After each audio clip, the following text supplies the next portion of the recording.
great morning to all of you. Today I have a question for you. What will you do tomorrow? And you would answer, I will clean my room tomorrow. I will go somewhere tomorrow. I will play football with my friends tomorrow. So here tomorrow indicates future time, means after now. And here this action is not happened. It will be happened in future. So now you can understand today we are taking future simple tense. Simple tenses we have already studied: present simple, past simple, and now future simple tense we are going to study.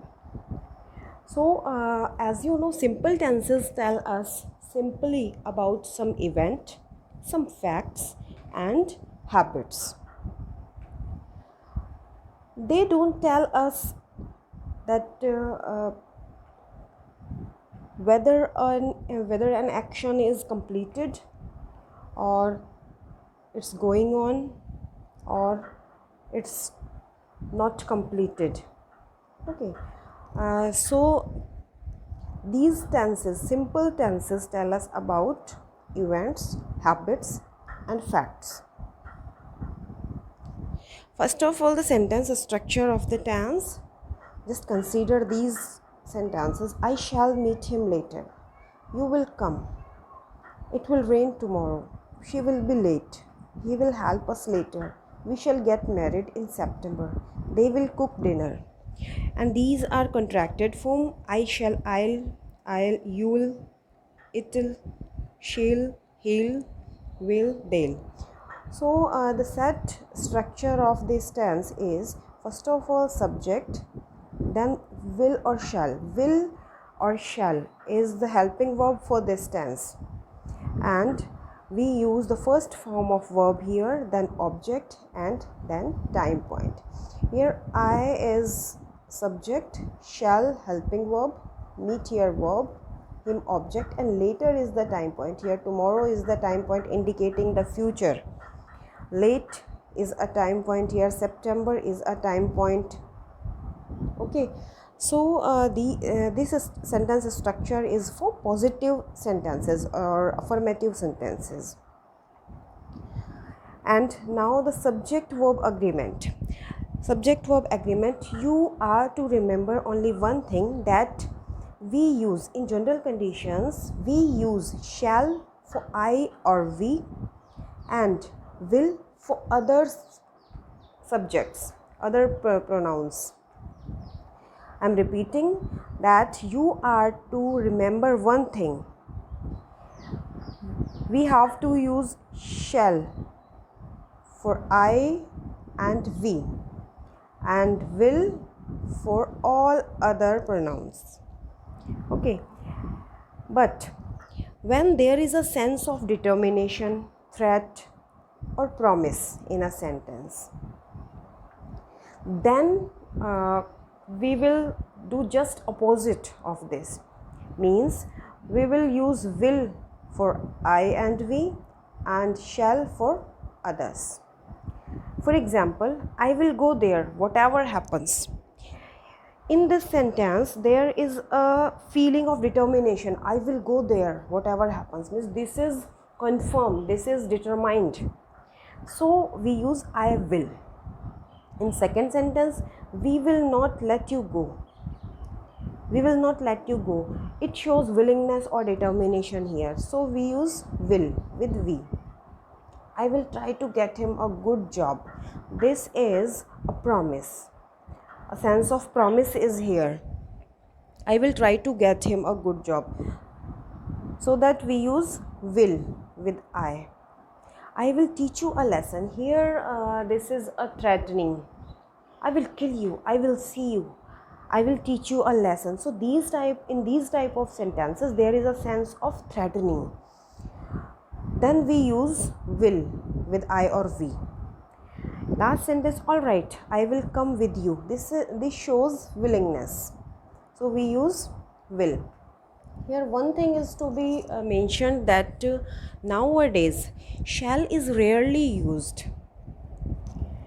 But because we are studying tenses and rules of the structure, rules of subject verb agreement, so that we are studying these things. But today shall is rarely used. We don't use shall, we use will. Mostly we use will. Okay. Next, where shall is used today. Shall is used mainly in the forms shall I, shall we. When we ask formally something, then we will use shall. In British English, these forms are used when you want to get someone's opinion, especially for offers and suggestion. For example, shall I open the window? Means here I want to ask your opinion. I want to know your opinion. Shall I open the window? Shall I start this chapter? Where shall we go tonight? Means here I want to know your opinion about this. So in these type of sentences we use shall. We still use shall. Now for the negative sentence, we use not with helping verb. You already know about this. Subject, then will shall is helping verb, and we attach not with helping verb only. And first form of verb, object and time. For example, they will not stop. She will not get the job. So we use not with helping verb. And these are contracted form of will not and shall not. Will not we say won't, shall not we say shan't. But one thing is to be mentioned here, that we use contracted forms in an informal way, but in formal way we use only full form. Okay, now interrogative sentences, we use helping verb at the starting of the sentence in yes no type questions, like will you come early, will he arrive soon. These are yes no type questions. And when if we want to make a question with wh word, so wh word is here at the starting of the sentence, wh word, then we use helping verb, then subject, and then verb and object. Why will you come early? In first sentence we have added why, wh word. Okay, then this is a question with wh word. Now this is activity. Change the following sentences in negative and interrogative sentences. These are the same sentences I have already told you at the starting of this lesson. So just pause the video and make negatives and interrogatives of all these sentences. Next, uses of future simple tense, means where this tense is used. So future simple tense is basically used to indicate a future event.